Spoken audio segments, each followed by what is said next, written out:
Hello everyone, welcome to the Hindu editorial reading program. Today's Hindu editorial title is Killing the Chills on the Malaria Vaccine.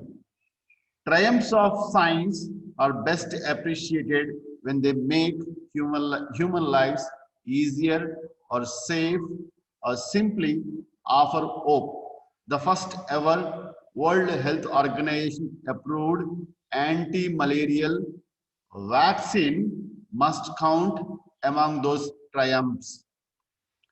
The approval marks a milestone in a timeline that records a long and laborious process to grapple with malaria and it somehow make it less of a killer.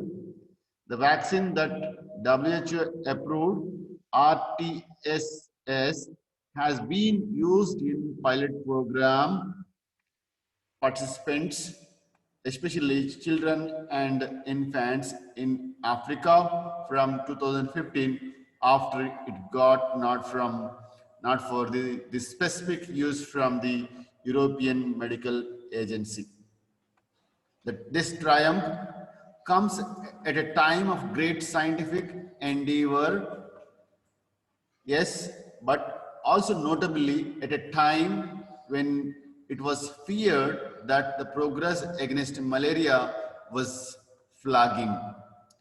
With this vaccine, which will significantly reduce the severity of cases and prevents deaths, hope has sprung anew that humankind might retard in its tracks a pathogen that has stalked sub-Saharan Africa and several other parts of the world for years now. WHO Director Dr. Tedros Adhanom rightly termed it is historic moment, achieving a breakthrough not only for malaria control but also child health and science itself. The malaria vaccine, RTSS, which has been in the making for nearly 30 years, acts against Plasmodium falciparum, believed to be the most deadly malarial parasite globally. As per WHO, in 2019, nearly half of the world population was at the risk of malaria, while most cases and deaths occur in sub-Saharan Africa.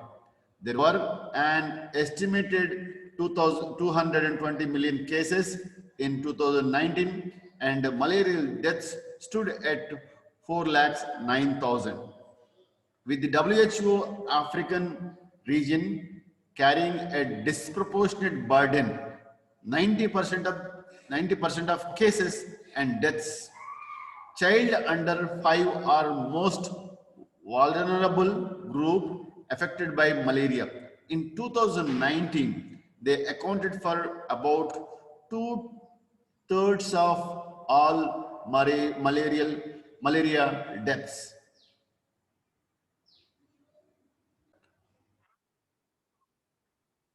WHO said it was making a recommendation for use based on the key findings of pilot projects implemented in child health clinics in Ghana, Kenya, and Malawi over 2 years.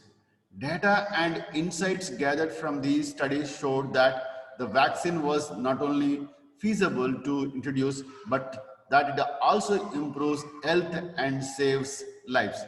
Remarkably, it facilitated equitable access to malaria prevention, even during the COVID-19 pandemic, helping reach everyone hitherto unreached population, while further steps are taken to manufacture and fund and roll out the vaccine to nations affected by malaria. Maintaining equity of access is a key, Dr. Tedros emphasized in his press conference that as The work towards providing vaccine continues. Nation may by no means relinquish their routine malaria prevention activities, including providing insecticide treated bed nets. While the world now has a way to kill the rigos, the chills characteristic of the infection. The next step should be speedy and meticulous implementation of the scientific miracle from the lab to the field. Thank you all. This is a wonderful day because malaria is almost equivalent to the pandemic in terms of death. When you compare almost 4 lakhs deaths every year. So, and seems to be there is no big issue for storage of the vaccine, and it easily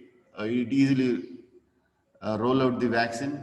So it is a, I say that sub-Saharan African people are going to live longer and a happy childhood with this vaccine. Thank you all. See you again with the one more article. Thank you.